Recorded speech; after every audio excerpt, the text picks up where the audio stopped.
Hey everybody, how's it going? Hope you're having a lovely day. Today I want to talk about an Easter egg in yesterday's video that many of you recognized, and I'm very happy that you did. When I was talking about that guy who made a beautiful open source project that doesn't show up in the first 10 pages of Google, but the scam version of his project shows up on Google, I was talking about how the Google algorithm has changed and how they just have fundamentally no idea how to tell what is real and what is a scam. I talked about my own issues with my own website where I've been in business for almost 18 years now, and I was not on the first 10 to 20 pages of Google for most of the services that I offer. And I had hired different programmers, that I rewrote my website entirely, had other people rewrite my website in their words, and nothing worked. And then just asking Gemini, what should my website look like if I want to rank on Google? Control C, Control V, and boom, was in the top 6 rankings almost immediately. And number 1 after a short period of time.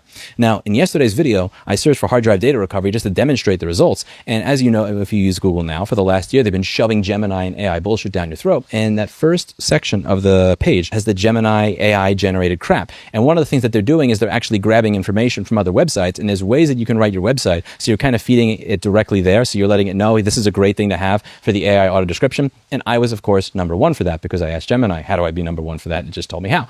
And one of the things that many of you noticed is that when I showed up number 1 and when I was showing up in the Gemini results, right next to the Gemini AI results where my website was showing up, you could see me pointing at the camera with a picture and it said marketing bullshit in all capital, big red or green letters that were very obvious. And many of you asked, is that random or did that happen on purpose? And yes, that was on purpose. If I'm going to have my individuality reamed out of me by way of having to redo how I present myself in my entire business so that I can stay in business, I'm going to find every way that I can to troll the shit out of it as I go. And that was my way of doing that. My website was always a website, if you date back to 2010, it said proud to not be authorized, proud to not be Apple certified. I wrote my site like me. And the fact that I'm not able to do that anymore, and the fact that when I do that, in any way, shape, or form, I get penalized and taken off Google.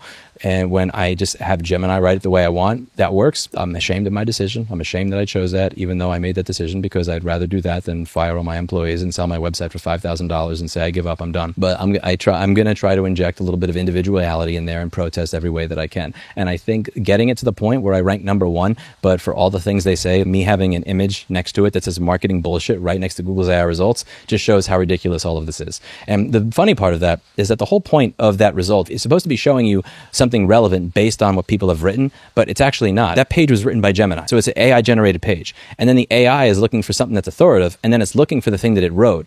Now, AI can make mistakes. It's one thing when you're training AI on humans, but it's another when the AI starts training itself on its own written bullshit. And that's going to be very interesting. But I thought it was great that when I was showing up on Google number 1, that the number 1 result that showed up was next to a picture of me saying marketing bullshit. That was 100% intentional. And thank you for catching the Easter egg. I think something really that would be really cool going forward. This is something that I've tried to turn into a little bit of a trend. Sometimes I'll scroll in the comments of my videos and all the way down, 0 upvotes. It'll be, really? This is why DDR5 is $1,200? Sad. And I've started to leave that comment elsewhere. When somebody sends me some auto-generated spam email, I'll write the same thing. It'll say, wow, this is why DDR5 is $1,200. Sad. Somebody made a video about me that was kind of adversarial, and in the description was very obviously AI generated, totally AI generated. So before I wrote my response, first thing I said is, this is why DDR5 is $1,200? Sad. It would be cool to start seeing this comment more often because you're not just talking about the front end, you're also talking about the back end. You're not just talking about the stupid thing that AI did, you're also talking about the negative effect that it has in society, when rather than just be something that people use every now and then, it's something that's overused and shoved where it doesn't belong. I hope to see that in the comments more often. Be a nice little way to create a little counterculture that doesn't say AI is ridiculous, but the overuse of it in these stupid ways is not just stupid in the way that you've used it, it's also stupid in terms of the effects that it has on the overall society.